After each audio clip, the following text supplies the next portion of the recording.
This is Bruce Simpson, your City of Detroit Ombudsman. I am here to address all of your complaints and concerns. If you need assistance regarding city services, please contact my office at 313-224-6000 or contact us via email at ombudsman@detroitmi.gov. This is Bruce Simpson, your City of Detroit Ombudsman. Feedback. Hi, this is Theo Broughton. And I am Thabiti Mpinda. Inviting you to join us each Monday at 9 a.m. for Feedback, A positive image production by Hood Research. Encourage others to tune in each Monday on Comcast Detroit, Roku, Amazon Fire TV, watch WHPR TV Network anywhere. And take us along with you. Feedback. It's you liberals who have lifted them up, Howard. Paul, you conservatives make a mistake. You can't afford to strangle hope in people. Without hope, people become dangerous. No, Howard, you liberals have let them invade our society. You give them jobs, political jobs. Paul, you missed the point. It's only the smart ones we move up. That makes it even worse. No, we have to move them up. If we leave a smart one in the ghetto, he might develop into a leader against us. But if we raise him up into white society, we neutralize him. He feels compelled to try to act like us.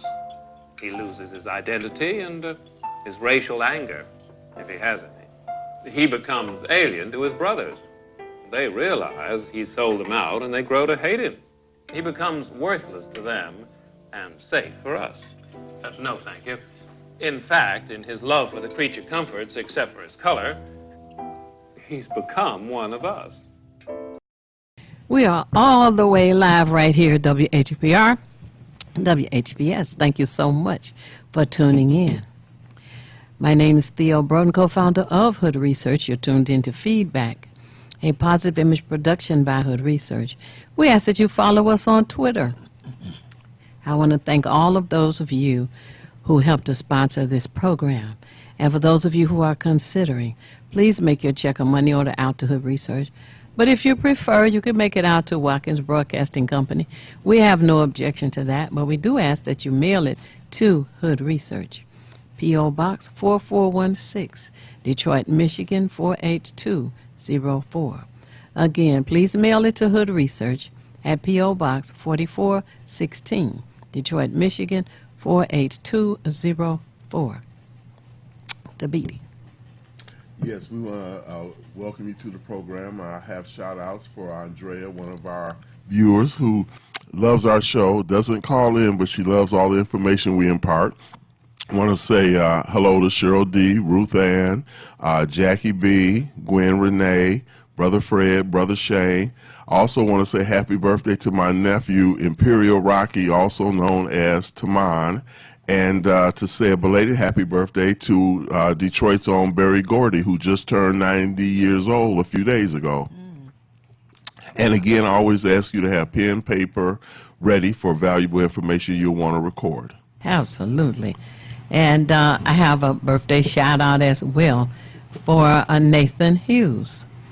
And I want to say good morning to Rosa and to Lawrence and Biddy, also to Ron and Vera and Barbara, and to Tom, to Jay way over on the east side, and to Les way over on the west side. We attend so many different community events, and we meet so many different people, and we appreciate you tuning in to Feedback.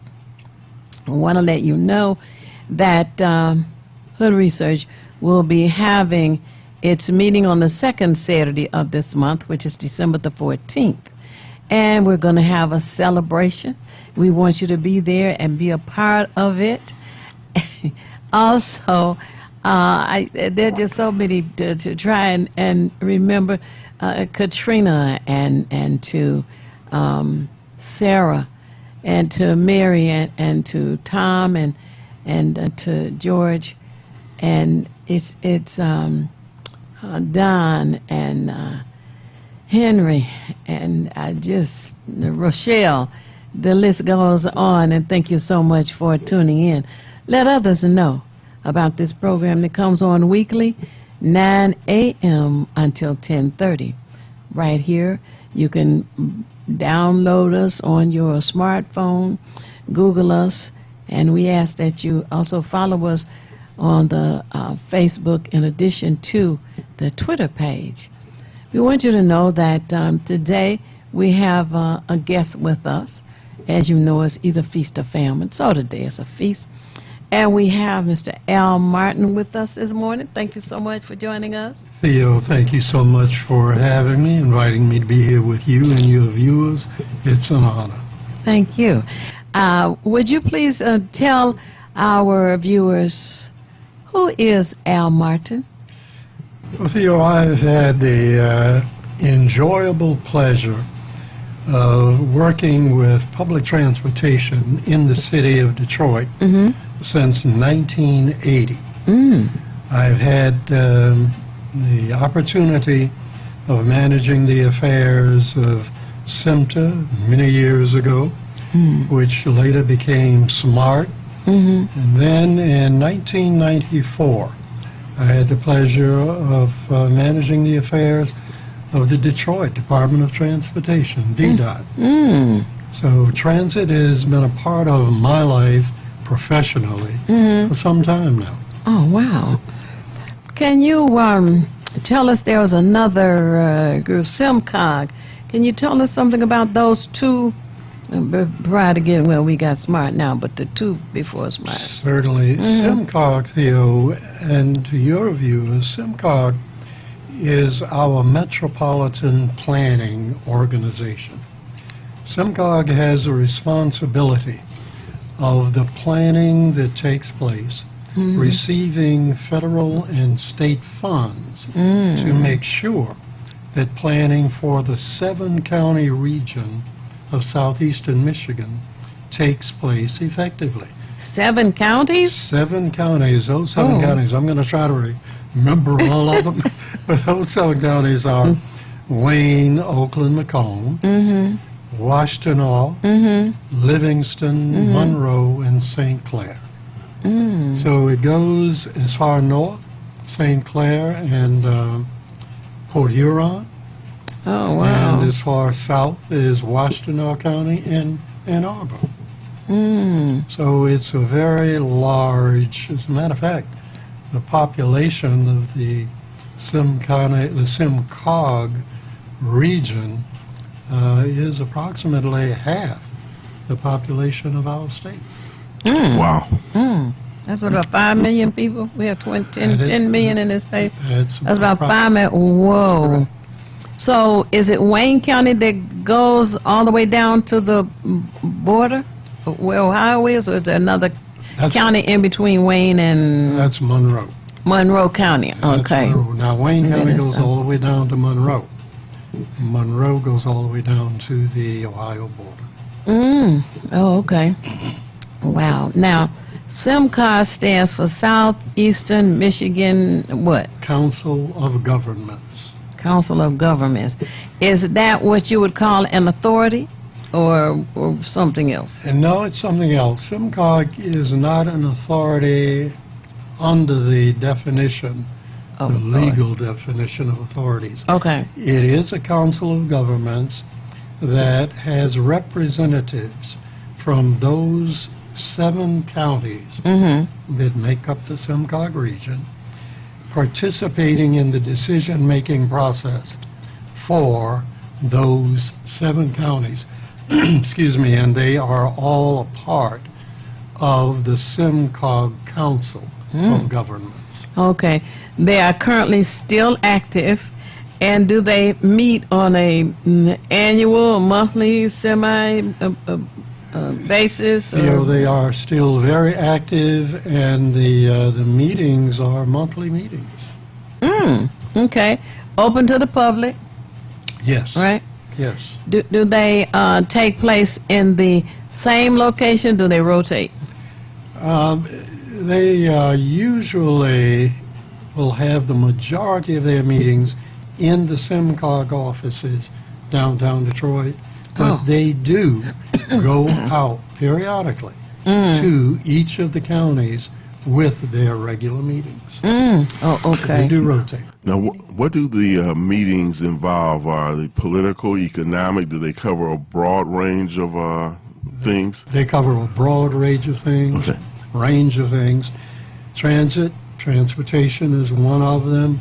And then it's a matter of whatever that governmental agency is addressing, region-wide, county-wide, SIMCOG is responsible for the planning for all of the governments within that region, those 7 counties. Now, we have a caller, and then I have a follow-up question. Me too. Hello, caller, you're on the air. Would you share your name and how you're viewing us, please?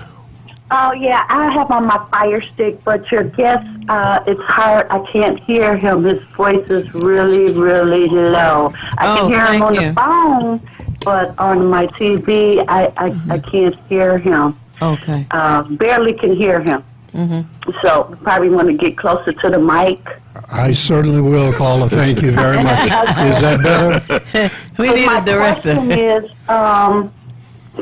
since we did not want to have a transit, what do you call that, transportation, a lot of people, for whatever reason, had issues with building transit. Is there any way that the buses will start going further or have a service to get the people further out so that they can reach job opportunities? Because that was the reason why transit was supposed to be something extra special, because it would allow people to travel further in order to have opportunities to be The employed. transit authority that you're talking about. Okay. Caller, that is an excellent point. One of the unfortunate parts of our transit network is that we do not cover all of southeastern Michigan.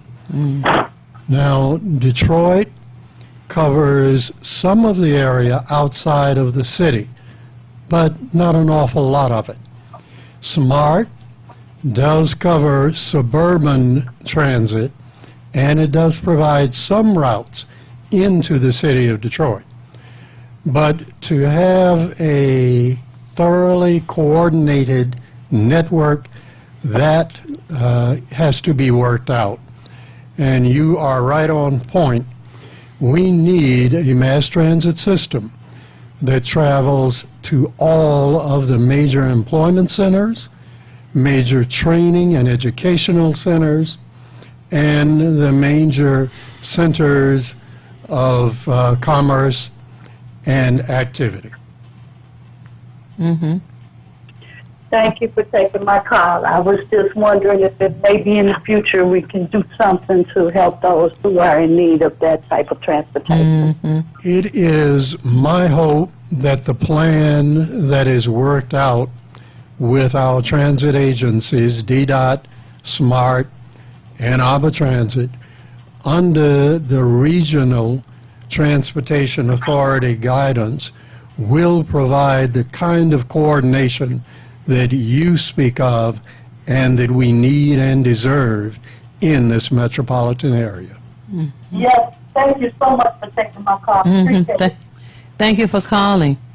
You had a follow-up question? Yes, with the Southeast SIMCOG, are they do they receive funds from the state or the federal government, and then how do they go about dividing that, since you've got 7 counties that all want a piece of the pie?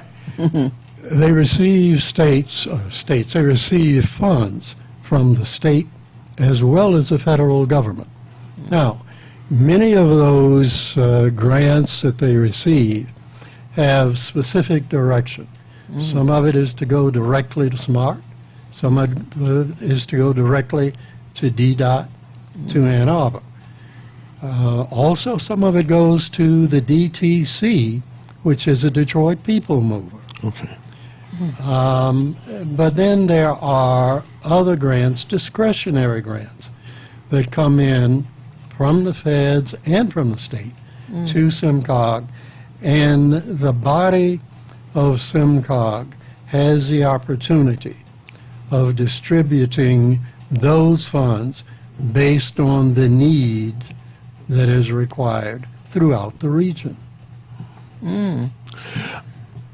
Oh, just one last follow-up, Theo. Now, in terms of representatives, does each one have, let's say, one representative? And since there's 7, then there's, a majority of 4 when they decide. So do they have anything along that line? Their representation, to a degree, is based on population. But then it varies county-wide.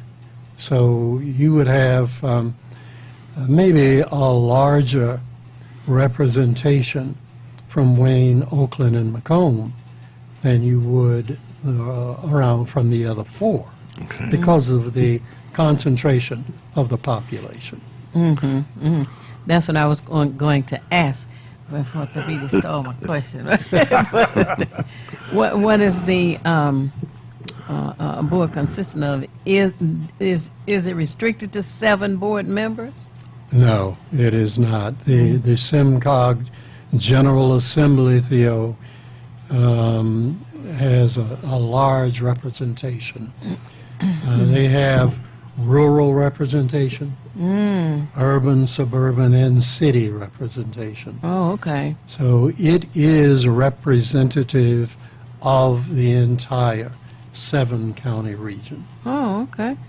I think that's a good thing. It is. I wonder about this group. Now, if a writer has a complaint, do they submit the complaint to SIMCOG, to SMART, to DDOT, to where do they do? A complaint from a writer should go directly to that particular service provider. If you're writing DDOT and you would like to make a suggestion of an improvement in service, Okay. contact DDOT with that suggestion. Oh, The same for SMART, People Mover, Ann Arbor. okay. Well, you gave us an acronym for the People Mover. What does it represent? The DTC, the Detroit Transportation Corporation. Oh, okay. And it's separate from DDOT? No, It is is that separate right? from DDOT, yes. Huh, okay. Yeah. I was just going to say, Theo refers to it as the toy train, but does the Q line have any part of that? The Q line is not a part of it at this time. Now, there may be some consideration being given to folding the Q line into the regional system. But that is off into the future. They haven't worked out all of those specifics at this point in time. Way off into the future. Oh, Lord. Let's just hope that the little toy train goes out of popularity and existence. I got a chance to ride on it, okay, during the last portion of its exhibit, I guess you would say. I hate to tell you. No, I don't. The toy train broke down, okay? It takes 30 minutes to get from the boulevard, which is where we aborted it, to downtown. At 30 minutes, mind you. And it broke down. Poor little train broke down. I said, this is ridiculous, during the exhibit time frame. They were trying to, I guess, show people how wonderful it is to ride the toy train downtown like, Anyway. It is, Theo, as you well know, our mechanical devices in many instances do have problems. And they were having some problems during that startup period. Yeah. The system is one, however, that can service extremely well those individuals along Woodward Avenue that may, as you know, residency along Woodward Avenue is beginning to build. And they can get on that train, walk right out of the door of their home, apartment, get on the train, come to the downtown area. I think that was the plan. And I think it is a plan that has its merits as being a part of a more comprehensive, reliable transportation network.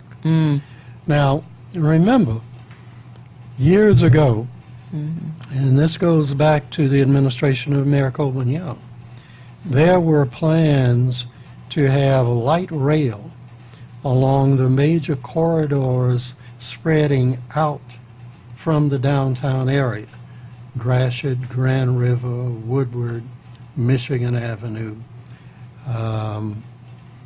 Fourth Van Street. Dyke. Well, a streetcar was considered light rail. Some streetcars are. The light rail is to really be distinguished from the heavy rail train. So the people mover is considered light rail. Okay. The streetcar is, but it's a different type of light rail. Okay. Now, at one time, I understand there was transportation from the city of Detroit to Ann Arbor, right? That is correct. Now, was that light rail or bus or what was it? That was light rail. The DSR, and you are going back there, but It's something I was told about it. but you are absolutely correct. The DSR went as far north as Port Huron. Oh, And it's in as- the thumb. That is correct. And as far Whoa. south as Toledo. Oh, Now- really? Now, we are going back to the 1940s and 1950s Oh, wow. when this was the case. But the DSR used to provide mass transit services to all of southeastern Michigan. And it was supplemented by bus service. So back in the 1930s, 40s, and 50s, the DSR provided total and comprehensive multimodal transit for southeastern Michigan. Why was it discontinued? At- I mean, it was so efficient, you know. It was efficient and it worked well with our automobile culture during that period of time. Things began to change after World War II. Oh. And when we had the movement out into suburbia, and it became a rather spread out area, the density began to dissipate, and mass transit was no longer as effective, as comfortable and convenient as the automobile. So our highway network then became our artery of transportation, Now it's the focus. and the focus in the automobile. So our culture changed. As a matter of fact, we sold our streetcars to Mexico City. I remember hearing about that. Yeah, and that's something. And then they not only were efficient, but they were built well. And That is correct. The conversation I heard someplace a long time ago was that the reason there was a pushback, if you will, on bus transportation was because the automobile industry, I guess the three, Chrysler, Ford, General Motors, wanted to sell more vehicles, so they pushed to shut down a lot of the bus transportation. That was a story at one time. I'm not too sure about the validity of it, but there are some historical reports of that taking place. I'm not familiar with it, Theo, and I can indicate that today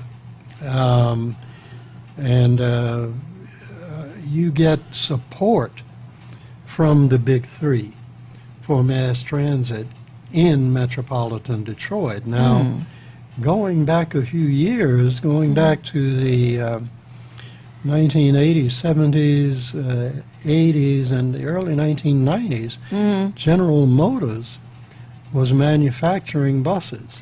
I was about to ask that question. And both SEMTA, SMART, and DDOT had fleets made up largely of General Motors products. GM truck and coach. So there shouldn't have been a complaint. That's correct. If there's anyone out there who wants to share some information about the transportation situation we find ourselves in, don't hesitate to call 868-4336. 868-4336. The area code is 313-868-4336. That is a point that was never emphasized, or hardly ever emphasized, the fact that the automobile industry was actually making buses. I remember some years ago there was a 17 passenger bus that was brought in, because I went in and examined it and participated in a panel discussion, etc., about purchasing, though this was in the early 90s, the 17 passenger buses. And it made a lot of sense to me. They never followed it. But that if you have a 3-shift town, that at night a 17 passenger bus would be more economical than the 40 passenger bus with 5 riders sitting on it, during the midnight hours. But for whatever reason, they chose to waste money. Oh, we have a caller? Yes. Okay, don't forget that response. I will not. Go ahead. Hello, caller. You're on the air. Would you share your name and how you're viewing us, please? My name is Florence, and I'm watching you on the regular television. Oh, thank you. Caller, you're on the air. Would you share your name and how you? Go ahead. You have to turn your TV down in the back or whatever. There's a delay. Uh-huh. Go ahead. Okay, my comment is that, can you hear me? Yes. Yes. Okay, I'm a retired auto worker. Okay. And I remember when you had certain bus lines that ran 24 hours, and they service all of the plants. Yes. What has happened, a lot of manufacturing jobs have moved to the suburbs. Yes. So the people don't have adequate transportation to get to those jobs. Sometimes when they can get out there and they get back to Detroit's system has shut off. Oh. Yes, and I would like to see the bus system improved. I really would. I worked at Cadillac Motors, and you had the Claremont bus, you had the Michigan Avenue bus. When you worked on 4th Street, you had the 4th Street bus, you had Van Dyke buses on the east side servicing the Chrysler plants. You had a Claremont bus servicing Chevrolet Gear and Axle, which was closed down, is getting ready to be reactivated. So you need those buses so those people can get back and forth to work. And what happened in Detroit is not unique. California and all these big cities closed down their bus system or cut it down because the big three wanted to sell more cars. It just didn't happen in Detroit. Thank you. Bye-bye. Oh, thank you for calling. Good question. Go ahead. Caller, you are absolutely correct. Mass transit used to service all of our automotive and truck plants. There used to be continuous service going out to all of the Ford installations out in Dearborn. Wow. So, caller, you are right on target. We just have to make sure that our plan for the future includes enough mass transit to all employment locations, not just the automotive locations, but all of them. Wow. Okay. Now, we were going to talk about the 17 passenger buses and what happened with that. There is, Theo, an economy of scale with a smaller coach However, let's keep in mind that the drivers, that cost and the wages of the driver remains the same. So where you get your savings would be in the fuel cost. So there is a reduction in the cost with those smaller coaches. But for when you look at how it is to be scheduled for the evening and night runs, you're absolutely correct. When you know that your passenger count on a particular run during a certain hour is low, to have that vehicle out there would be a big help. But you also have to realize that that vehicle is going to be making other trips as well. So sometime you might have an overload if it is going to hit, let's say, 3 or 4 midnight employment locations. You want to make sure that you don't exceed that 17 seat capacity coach with your scheduled run. Now, did you find when you were there that the management of those factories, would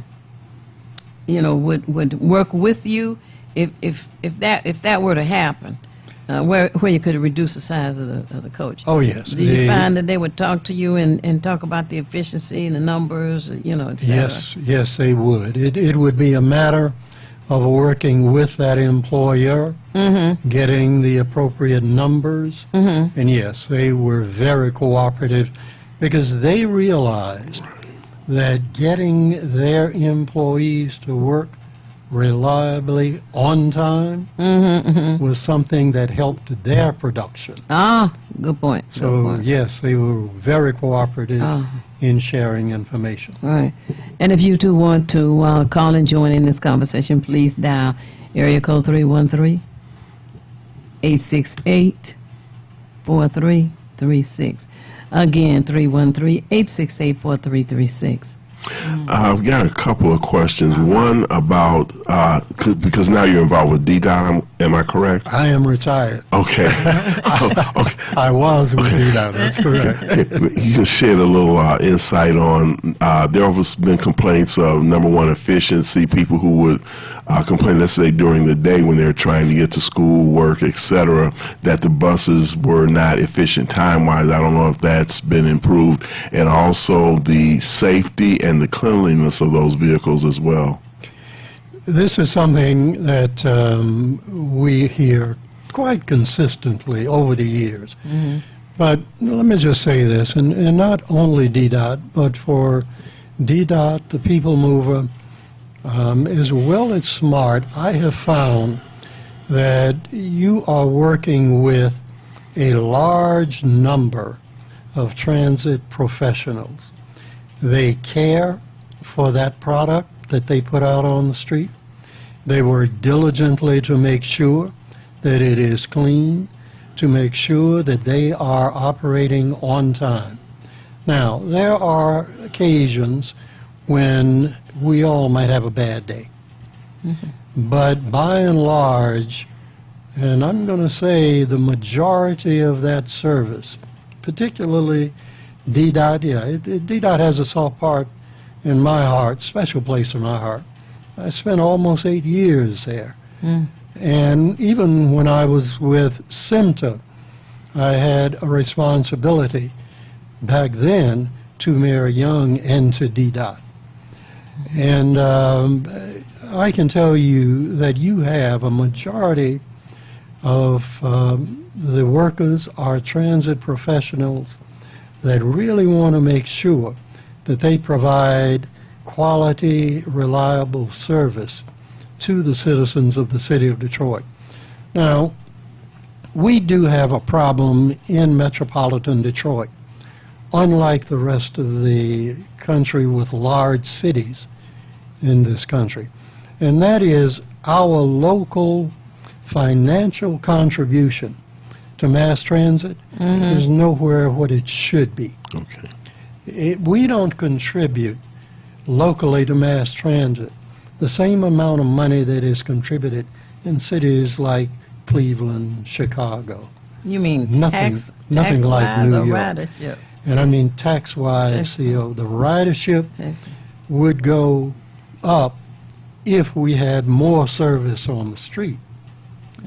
But we don't, tax-wise, we don't contribute as much to mass transit as other cities do. Cities like Pittsburgh, Cleveland, Cincinnati, LA. LA contributes heavily. New York contributes heavily. Oh, yes. Oh, my goodness. No more. There are fewer people with vehicles in New York, I think, than any other city in the country. Absolutely, you're They right. have so many, did I say many choices. You know, L trains, subways, limousines, buses, Absolutely. cabs. You name it, they got it. They probably got Lyft and Uber now. So They do. You don't have to have a car. That's right. Besides, if you had a car, you have to pay rent as high as your apartment to put your car. You're right. Anyway, but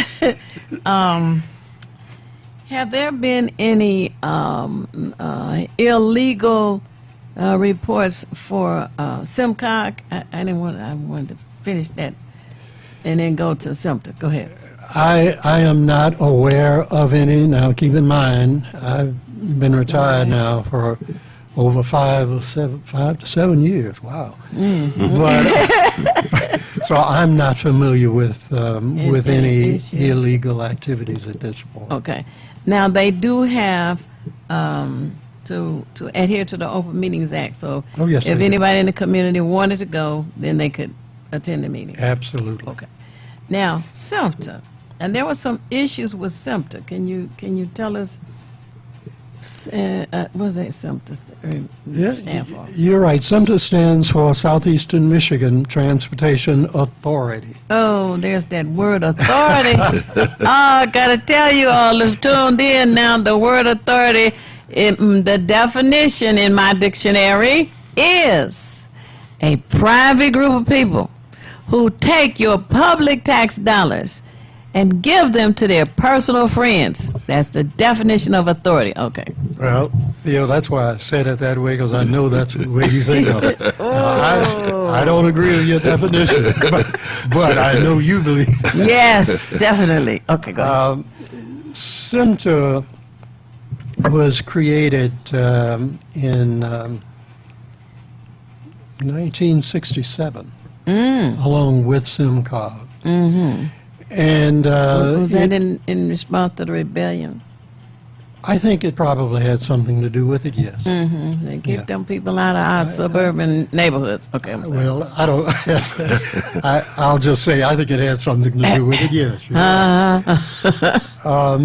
SIMTA was the designated recipient of transportation dollars, all transportation dollars, coming from the federal government and from the state of Michigan. And SIMTA would receive those dollars and would then sit down with the city of Detroit and work out a formula for the distribution of those dollars between the DDOT and the services that SIMTA provided. SIMTA was to provide services for the suburban area coming into the city of Detroit. Is that 6 counties? Was SIMTA over 6 counties? No, it was the same 7-county SimCog region. Really? So SIMTA had responsibility for transportation for the same 7 counties that SimCog also provided planning services for. SIMTA went away in 1988 by act of the Michigan legislature and no longer was the designated recipient of all of the funds. A new entity was created called the Big Three, the Detroit Transportation Coordinating Council, made up of the Tri-County executives, Wayne Oakland McComb, and the mayor of the city of Detroit. This was in 1988. So SMTA later became SMART. SMART provided the same services that SMTA provided, except SMART was no longer the designated recipient for the federal and state funds. That money, the designated recipient, was the Big Three. Okay. The Big Three. And now meaning the between mayor. SMTA and SMART at that time, it was called what again? I'm sorry, not Big Three, the Big Four. Okay, Because but you had the 4 counties, the 3 counties, and the city of Detroit. separating us once again, huh? Well- Segregation lives on. Okay, now after SMTA was abolished because of what? SMTA was abolished as the designated recipient of federal and state funds. Okay, but did they try to continue for some reason? Were they getting a millage, a tax, you know? The millage was created later. Okay. The property millage was for SMTA, and there were many municipalities in Wayne and Oakland County that did not participate in that millage. All of Macomb County participated in that millage. Macomb County? All of Macomb County. And now they're complaining? Well, But anyway. Macomb County now feels that, as I read recently, that their service level provided by SMART currently is sufficient to meet their needs. Whoop, they do. You know, I've got a question following up on Theo's question, which was when SMTA was abolished and SMART came into play. Now, SMTA did receive federal funds, and SMART pretty much just took up the same routes as, or more or less, that SMTA had. Why weren't they allowed to continue to receive the federal funding since they were serving the same purpose, more or less? They did continue to receive the federal funding. But remember, under SMTA, those federal dollars went to SMTA, the state dollars went to SMTA. SMTA would then sit down with the city and work out the distribution. What changed was that those federal and state funds, instead of going to SMTA, went to the Regional Transportation Coordinating Council. That was made up of the 3 county execs and the mayor of the city of Detroit, comprising what they call the Big Four. That's where they got that term from, the Big Four. Yeah. Okay. So, At that point, you had the county exec of Wayne County, Oakland County. Back then, Macomb County did not have a county exec form of government. Oh, yeah. So it was the chairman of the Macomb County Board of Commissioners who represented Macomb County and the mayor of the city of Detroit. Okay. Now, the Big Four had a conflict with SMTA? No, the Big You wanna take 'em Four, once they became the designated recipient of the funds, then there was no reason for SMTA to serve in that capacity. So the only thing left for SMTA was to provide the transit service. That was what SMART took on. Now, Theo, the conflict that in your mind, I'm sure you are recalling, may have been that Mayor Young was concerned that he was not getting the distribution of the funds that he thought the city of Detroit deserved. Having the largest ridership. That is correct. So there were, and that was a part of the negotiating that went on when we were sitting down to determine the distribution. But it was always Mayor Young's concern that with the larger ridership, he wanted to have a greater portion of those funds coming in for transit. Well, that makes And he sense did. to me. Right. And he did. You know, you say that so polite. Listen, it was segregation. Oh, I'm sorry. One of the questions I had when you mentioned how more money is contributed to other cities around the country, I've just heard something, I guess it's been happening over the last year or two, where there's not as many millennials, as they call them, who are using who are driving. Number one, it's harder for them to afford it. They can't have the same, jobs and the pay rates that we get. So they were relying a little bit more on public transportation. And then, of course, Uber and Lyft came into the mix. But I would think that because you have, and specifically, I guess, because they have from the downtown corridor up to midtown, you have a bustling population, maybe even an increasing population. I don't know in what percentages that it would seem like it would be valuable to have an increase in the contribution. And how would let's say DDOT, because we're dealing with Detroit now, how do they go about trying to solicit more funds to be able to maintain their system? In major metropolitan areas around the country, let's just take a few: Atlanta, Houston, Dallas, Washington, D.C., Seattle, Washington, San Francisco, Chicago, obviously. Cleveland is another. A sales tax is usually the mechanism that is created to fund mass transit. Now, that sales tax would be dedicated to mass transit.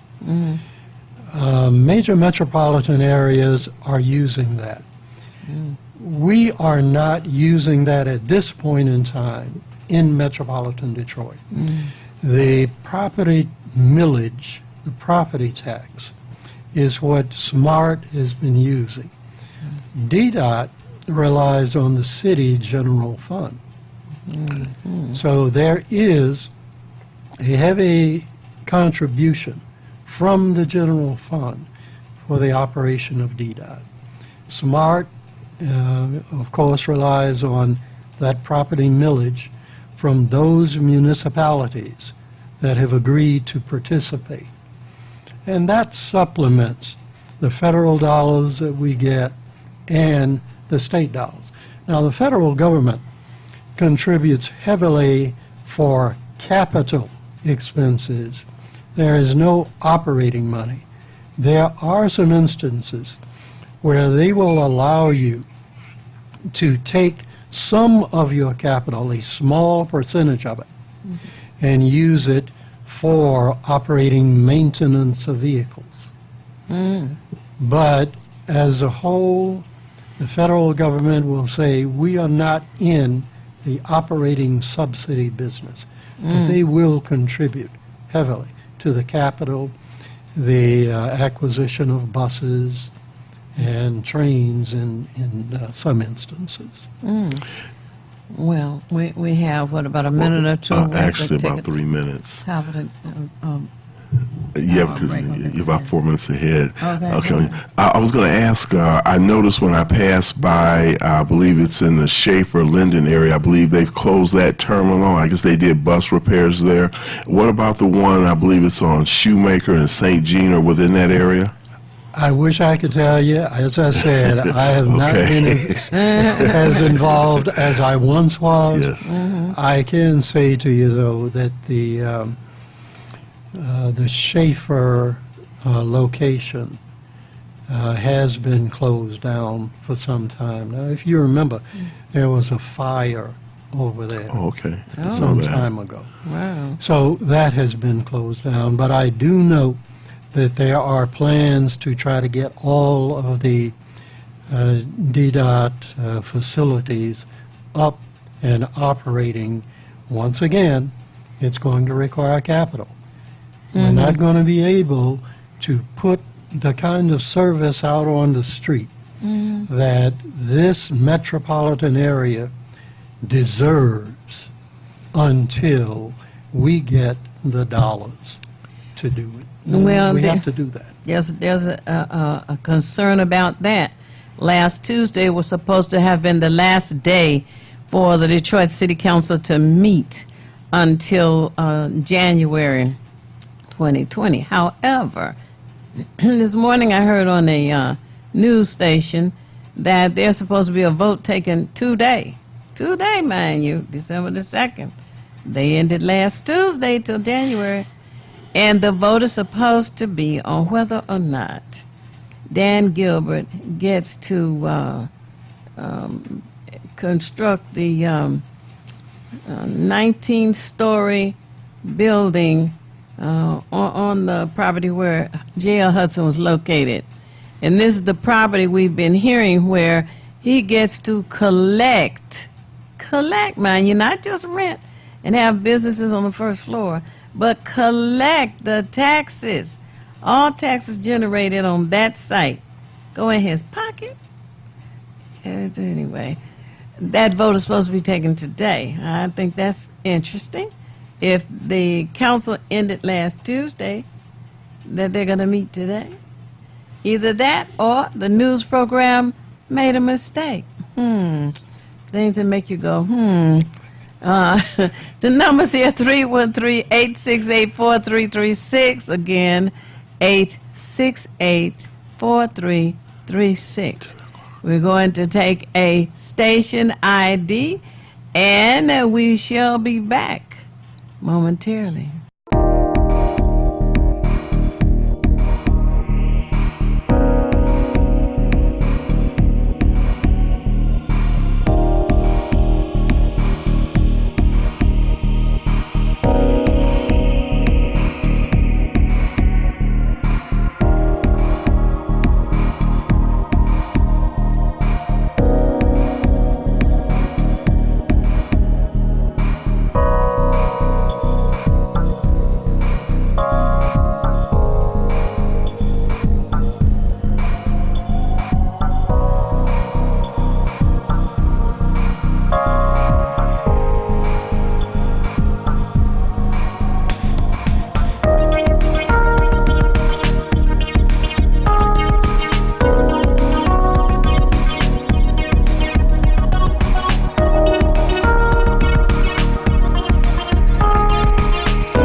FM, WVIE. How would you like for this to be you? Well, it could be. If you have the desire to be an independent radio personality, paying yourself, this is your chance. WVIE 107.3 FM and WHPR 88.1 FM are looking for people with outgoing personalities who can attract sponsors. Launch your career on a radio station with the latest technology in broadcasting. WVIE 107.3 and WHPR 88.1. If you're into talk, R&B, oldies, jazz, gospel, or soca, Radio We Can See is where you need to be. 88.1 FM. WHPR. Have your own radio show. We have block time available. Call 313-868-6612. Radio we can see. Broadcasting live in the Virgin Islands and Detroit. Comcast Cable 91, 24 hours a day, 7 days a week.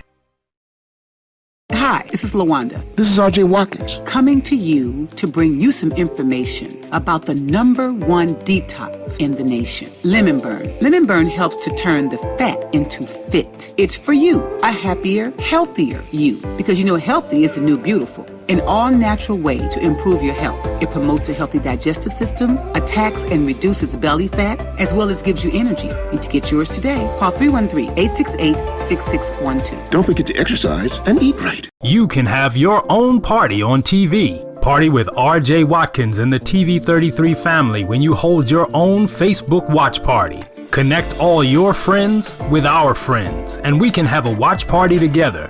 Watch your favorite TV shows when you want, how you want, with your favorite people. Here's how it works. Log on to Facebook from your computer or tablet and go to the R.J. Watkins fan page at facebook.com/TV33WHPR. The one with the blue WHPR logo on the left. Like us.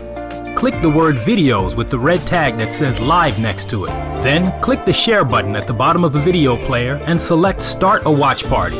Invite whoever you want. Your party will be recorded and archived for playback anytime you want. This is Bruce Simpson, your City of Detroit Ombudsman. I am here to address all of your complaints and concerns. If you need assistance regarding city services, please contact my office at 313-224-6000 or contact us via email at ombudsman@detroitmi.gov. This is Bruce Simpson, your City of Detroit Ombudsman. Feedback. Hi, this is Theo Broughton, And I am Thabiti Mpinda. inviting you to join us each Monday at 9 a.m. for feedback. A positive image production by Hood Research. Encourage others to tune in each Monday on Comcast Detroit, Roku, Amazon Fire TV. Watch WHPR TV Network anywhere. and take us along with you. Feedback. Alexa, open TV33 Live. Alexa, open FM Detroit. Alexa, open FM Virgin Islands. Now you can listen to WHPR, TV33, and WVIE on Amazon Echo. Don't miss a minute of your favorite shows. And find out how you can have your own show heard worldwide on Amazon Echo. For more information, go to FirestickTVNetwork.com or call us at 313-868-6612. The Watkins Broadcasting Company. To be able to meet people from different countries enriches our lives. Wayne County gave me so much, my degree, who I am. The college supports you to grow. They have the different campuses. I'm like, I can try this. Makrit Shunga, Ethiopia. Sandra Gonzalez, Mexico. Arminalda Carrick, Bosnia. Javed Khan, Bangladesh. Go to Wayne County, they will find your path and you will know what to do next. All media platforms are engaged.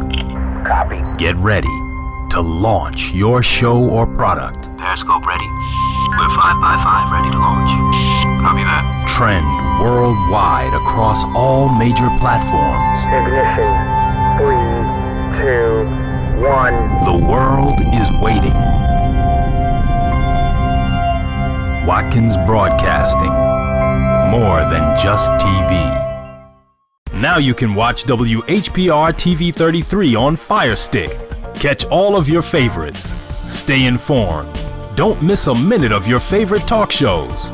Call, text, tweet, post. WHPR TV33 is worldwide on Fire Stick. For more information, go to FirestickTVNetwork.com or call us at 313-868-6612. WHPR TV33, a Watkins Broadcasting Company. Well, we're moving on now to the town, to a deluxe apartment in the sky. Come check out the new Sisters Braid 2 hair braiding and natural hair care salon located at 18070 Mount Elliott Street. Our new salon is spacious with adequate parking, Wi-Fi, and all brand new state-of-the-art salon equipment. Come meet your local hair braiders and natural hair care specialists and check out our many hair care services such as hair treatments, box braids, cornrows, tree braids, Havana twists, children's braids, natural twists, lock extensions, kinky twists, goddess locks, updos, full weaves, and more. Please feel free to visit us on the web at www.sistersbraid2.com or call 313-826-0498. Here at Sisters Braid 2, we offer exceptional care for exceptional hair. We look forward to seeing you. Sisters Braid 2 is a proud recipient of the Unity and Rebuilding Fund. You're watching WHPS, Highland Park, Detroit.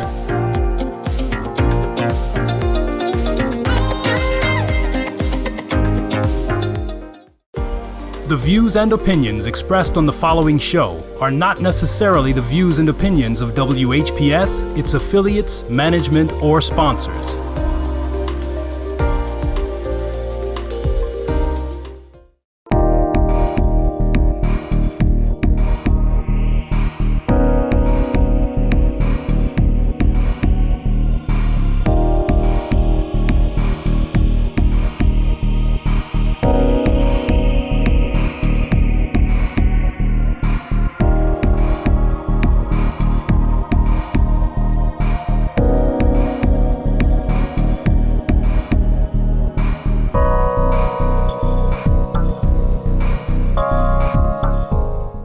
Welcome you back to the program. We have as our guest today Mr. Al Martin, who's been involved in the transit of Detroit and in the region for a number of years. And we want to invite you to call in on the numbers that you see at the bottom of your screen. Including 868-4336. That's the call-in number for this show today. Area code 313. I wanted to ask you, sir, also about I know the police were involved a lot of times in, let's say, undercover riding on the buses. Can you give us a little overview of what their connection was and how they operated within the system? Insight, etc. DDOT has a very good working relationship with our Detroit Police Department. And we have had, over the years, Detroit police officers who were in regular clothing, not in uniform, riding our buses. It was a safety issue that we thought our riders deserved. People knew that at some point the person riding next to you may have been a police officer. And we saw that as a deterrent to an individual who may have had less than honorable plans in mind when he or she boarded a bus. So it is still going on today. There are transit officers, both plainclothes and uniform, who ride our buses now. I'm really glad to hear that. Does the Sheriff's Department have any part to play in that? Theo, I don't know today if the Wayne County Sheriff, but keep in mind, the Wayne County Sheriff is an individual, Benny Napoleon, who is very familiar with it, because he was the individual with whom I worked when I was with DDOT, when he was the chief of police in Detroit, providing that service. So I would not at all be surprised if Wayne County Sheriff officers are not riding or are riding our DDOT buses as they go into certain areas of Wayne County. But keep in mind, DDOT service is largely within the geographical boundaries of the city of Detroit. Now, you're saying the DDOT buses do not go outside of Detroit anymore? There are a few routes that do go outside, but not as many as used to. I see. Okay. Now, there have been complaints about the cleanliness of the buses. Is there a regular cleaning routine? Is this something that happens daily or what? Yes, there is a regular daily routine of coaches that when they pull in the evening, after their shift is terminated, the runs have terminated, then those coaches are maintained and cleaned. And what we have to do is make sure that during the course of that scheduled service, that our passengers, along with our DDOT employees, maintain the cleanliness on those coaches. So if something happens during the day and they have to, say, take the bus out of rotation to go to be cleaned, then is there another bus to substitute, or are the riders just out? No, a bus will, SOL. if a bus is taking out of service for maintenance or for cleanliness, in most instances, that bus is replaced with another well-maintained, cleaned coach. Okay. The complaints. Can you tell us what the process is for complaints related to any DDOT transportation, or SMART for that matter? Any complaint of any nature. Okay. Cleanliness, rudeness, any complaint should go to the DDOT and SMART offices. Oh, okay. Those offices should be closed, or should be closed. Those offices should be called, and those complaints will be handled and closed out. Okay. Now, when a person puts in a complaint, is there a form on the internet, a form they pick up somewhere, or is it freestyle writing or written? You can use social media to file a complaint. Oh. And that's with both SMART and DDOT. Oh, okay. Okay. But if you want that complaint handled expeditiously, I would advise that a call in to the DDOT office or the SMART office is going to get that complaint handled immediately. So, but you can do both. Oh, okay. Now, to follow up on it, sometimes you will have a person to put in a complaint and they say, oh, nothing ever happened. Well, did you call to find out? Did you write to find out? What is the follow-up for the rider?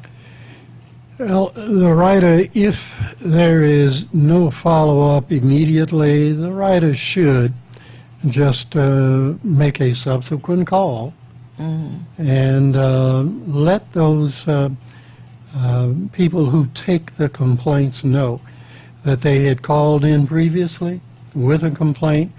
They noticed that nothing had been done. Now, be realistic. Give a reasonable period of time for the complaint to be handled. Okay. And the nature of the complaint is going to determine that. But give a reasonable period of time for DDOT and for SMART to handle the complaint. Okay. And if you think that complaint has not been handled and there has been a reasonable time of maybe 2 or 3 days, and you notice the very same complaint, then give them another call and let them know that you are following up on a complaint that you had lodged and it had not been handled. Oh, okay. We have a caller. Hello, caller. You're on the air. Would you share your name and how you're viewing us, please? Yes, my name is Carl Williams. Oh, happy Monday. Happy Monday to you. Here y'all talking about the bus service here? Yes. And I have a lot to say about it because look, I've been used to ride the bus back in the 80s and the 70s, and it was better then than it is now. Oh. This is the worst the bus system we ever had. As far as waiting time, it's totally ridiculous. People are waiting hours 30 minutes, 45 minutes. All this stuff that they've been putting out here about 20 minutes, they are talking about the major lines like Woodward, Grand River, Michigan, Gratiot.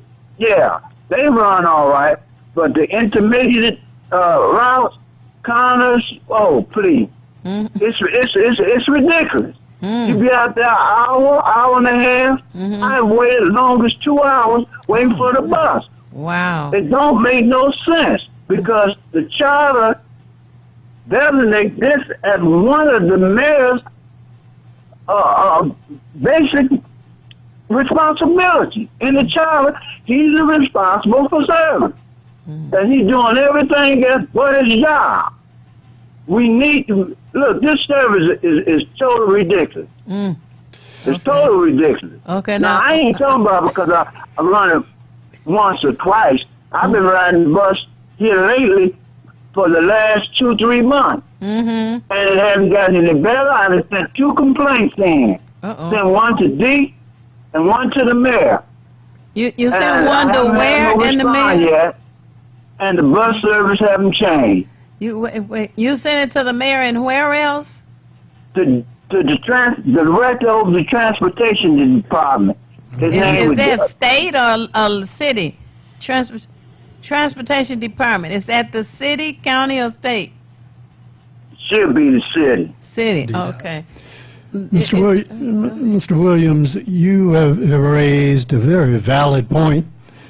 Our service on the major corridors is service that may be a little bit more consistent than the service on what you would call the feeder routes, which would mean those routes throughout the neighborhoods feeding into the main corridors. And that is something that I am certain DDOT is working to improve. And we also are going to have some additional funding put in place so that we can provide more coaches for the citizens of the city of Detroit. Right now, I think the city of Detroit should have, at a minimum, 500 coaches per day in the schedule, but that requires money. So we're going to have to get a funding mechanism in place so that we can provide the kind of service that this city needs and deserves. And I know for a fact that we aren't as close to that 500 number as we should be. Well, I agree with you to a certain extent, but they've been getting money for the longest for the bus system, but the results are not the same. They used to have a lot of good mechanics, and that's one thing that they need to do is they get enough mechanics to keep the older buses running in good condition. Then you won't have to spend all that money. See, being pretty is not my concern, or having something new, it's not my concern. Right. Because you got good quality transportation, it ain't got to be new, then you'll be all right. But see, that's the problem. They want to always buy something new instead of fixing up. Some of them old buses are better than some of these new buses anyway. Right, that's true. So if they take the time, get the mechanics to get these buses in good shape and put them out there on the road, they can save a whole lot of money. Plus, that's right. They'll have some jobs for the mechanics. Right. Now let me put you on. We want you to, don't hang up. We're going to put you on hold so we can bring another caller in. Hold on. Hello, caller. You're on the air. Would you share your name and how you're viewing us, please? My name is Yvonne. Thanks for calling. I review you all online. Oh, okay. And I have a comment concerning our buses. Sure. I think they're not running. Not that I think, I know. They're not running timely like they should. And there are times when a bus don't show up, and they don't send another bus. You got to wait till the next schedule time comes through there. If that 10 o'clock bus don't show up, you know what you got to do? If it's a 10:45 supposed to come behind that one, you have to wait for that 10:45 or go find you another bus line to get on. So all this hype they talking about, all this good stuff that I'm hearing this gentleman say, that is not true.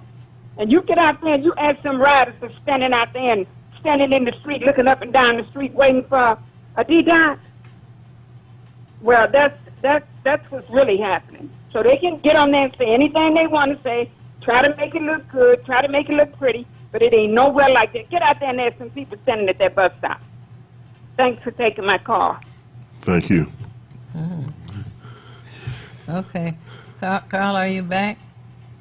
Yeah, I'm here. Oh, okay. Carl, it sounds like you have another rider who agrees with you.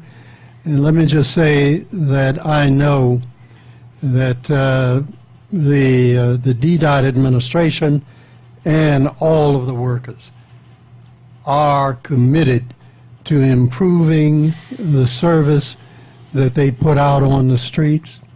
They take pride in putting out quality service. We do have some problems that must be addressed, and I know that they are working to address those problems. And the same to the caller who just left. I know, caller, that they are working to address your concerns and put the service out there that the city deserves. Now, I've got a question just out of curiosity. Since we're, in the smartphone age and technology, is there a way for a person, because many people have the phones to begin with, to kind of track or monitor the buses, as you say, on the feeder routes? Because we know that the main corridors are going to be handled anyway, but is there a way for them to kind of monitor what's going on so they can have an idea where they stand? DDOT, I know, is in the process of trying to establish that network. Okay. Yes, they are. It's not thoroughly complete at this point, but they're in the process of working on establishing that network. Mm-hmm. That's good. Go ahead. You keep saying that you know that they are working on it, but I've checked the record, and when they hired, I think his name is Dan Deeks or something like that. He's the director over the DT. Now the bus service, and he's been there 4 years. And if they're really working or trying to do something, we wouldn't have this problem. Now, you say that they're working hard. Just what have they done? You should keep saying that they're working, they're working. What can you tell us specifically that they have done since they're working so hard and they're so concerned? Mr. Williams, as I said earlier, I have not been involved in the last, many years. I've been retired. I will find out. I will let Theo know, and I will get information for you. We are going to continue this conversation because somebody somewhere out there in the corner in the dark is planning to put another millage on the ballot to try and get us to approve more money floating out of our pockets and into the coffers.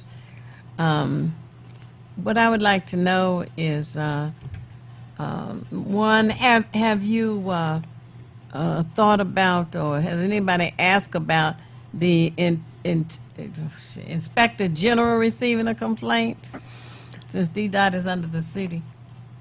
Theo, not that I know of, but I'm sure that probably the Ombudsman as well as the Inspector General may have received some type of information from a rider. I just don't know about it. Oh, okay. Now, I'm curious, you said that we would need to have an efficient system, about 500 buses. Yes. So how many would you say are in the system now? Or as of the last time that you were involved? I think we probably approximately 300 coaches are a part of today's schedule, somewhere in that area. And I know, too, that I remember this has been a number of years ago, but they were having issues with, as Carl indicated, having mechanics, and I know that particularly in the shoemaker yard, I know they were cannibalizing a lot of buses in order to be able to keep the ones that were running a little bit better in the system. But I don't know that. Now, have we ever had a system where there were enough, or a time frame where there were enough buses in the system, according to what you've said about 500, where things, as Carl indicated, back in the day, things were running a lot more efficiently, not only feeder routes, but the main routes? Yes, remember historically when we were discussing the contributions that we get for mass transit from the federal government. Federal government used to give operating assistance. During that time, now I'm going back to the 1980s, the federal operating assistance was discontinued under the first President Bush, the father, not the son.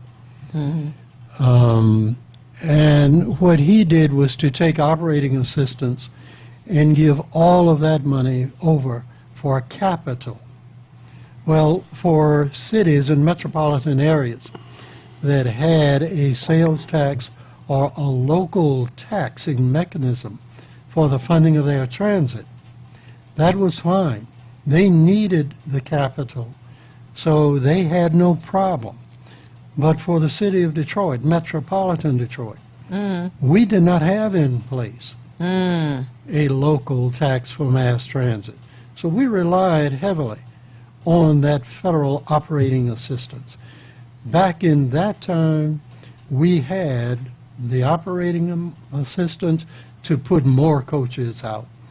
It was when we lost that we saw an immediate downturn, and things have just gotten worse since then. I've got to ask a back in the day question, because I haven't ridden a bus in quite a while, decades I would think. Do they still do the transfer thing where if you could connect to it? Because I know when I was riding to school, I get the bus, and then I was living on the west side going to school on the east side, so I had to get a transfer. So they still do that? They still do that. Okay. Yes. Now, DDOT has had a change in its fare structure, and it is one now that I think is more rider-friendly, and it still has a transfer component as a part of it. And I think now also, correct me if I'm wrong, do they have, I think, where you can buy a bus pass of some type where you can spend a little extra and it allows you to ride for like a week or a month or something like that? Yes, they still have. As a matter of fact, you have day passes, 4-hour passes on DDOT now. So you can, they are doing everything that they can to make it more customer friendly. Yeah, I think that's a big plus. I agree. I have to say this real quick. I remember this probably happened earlier this year, where I guess they've got something they call comfort animals or something like they would have on a plane where, you just, there's another term for it. That's the best I can come up with. But I remember seeing a news program where a guy had a goat, and he said that this was his comfort companion. And they actually had it on the news program. I mean, it just was a little bit shocking to me. But now, generally, you wouldn't have a pet of any type on the bus, or am I incorrect with that? The goat was on the bus. Yes, yeah, they actually had a picture of it with the goat on the bus. No, we do not have that. You do have, for handicap, you might have a CNI dog. Okay. But that would be the extent of it. No, you don't have the care animals like goats and chickens. No. Okay. It just made the news, and I thought it was funny. A chicken as a support animal? Oh, Lord. Ooh. But anyway, know that the DDOT meetings are public as well? Yes. Are they monthly? I think they do meet monthly, yes. They did. So I think that it needs to be shared that if a person puts in a complaint, and they definitely should put in a complaint or a compliment or a recommendation. Absolutely. But they should follow up to find out if anyone has responded to it. Always get the name of the person you give your complaint to if you go in. If you email it, of course, you would not have that benefit. But you should have a phone number where you can call just in case they don't respond to you in a timely manner. Speaking of timely, should you expect a response in, 14 days or 10 days or? Theo, I think I would suggest that when you contact DDOT or SMART, and you can let them know, would you please follow up with me on this complaint within a reasonable period of time? Or maybe ask, would you let me know how you're going to handle this over the next week or two? How are you going to handle this? That's good. Yeah. What do you consider a reasonable amount of time? I like a 2-week period to try to get things accomplished. Okay, so it's 14 business days. Does not include Saturday and Sunday. That's 14 correct. business days. I've got a follow-up. Now, I'm wondering, are there any studies that are done to gauge what the average ridership is at any specific time? Like, do they do it yearly, twice a year, or how does that come about? They do it frequently, and it's done more frequently than twice a year. Okay. Just how frequently, I don't know at this point. Okay. But all of the agencies, DDOT, the DTC, as well as SMART, gather that kind of data, and they do it because it helps them with their planning. Yeah, I was just, I thought about that, and I guess light of the fact, like with what Carl was saying and the young lady who called earlier, that if you miss a bus or something, then you have, you don't know what that next time range or time frame that you'll be able to put yourself in. And then we're down to about 2 minutes and a few seconds. Oh, my goodness. Oh, what is that old saying? I wonder who makes these things up. Time flies when you're having fun. Absolutely. But I say it is not necessary for you to know everything. What is necessary is for you to know how to find what you need when you need it. We at Hood Research seek out as much information as we can, encourage you to share. And as we do that, it helps us all make better informed decisions. On the 14th of this month, which is the second Saturday of December, Hood Research has a regular meeting. Location of that meeting this month, Saturday, December the 14th, will be at the Dabo Center. The address is 12048 Grand River. That's 12048 Grand River on the corner of Wyoming. The meeting runs from 2 p.m. until 6 p.m. And we have ample time for everyone to share and to ask questions, etc. And this month, of course, in addition to the sharing and the information, we're going to have a celebration, you might say. Talk about social media. This will be a social meeting. I'm not talking about the hustle in the ballroom. I'm talking about getting to know you, getting to know all about you.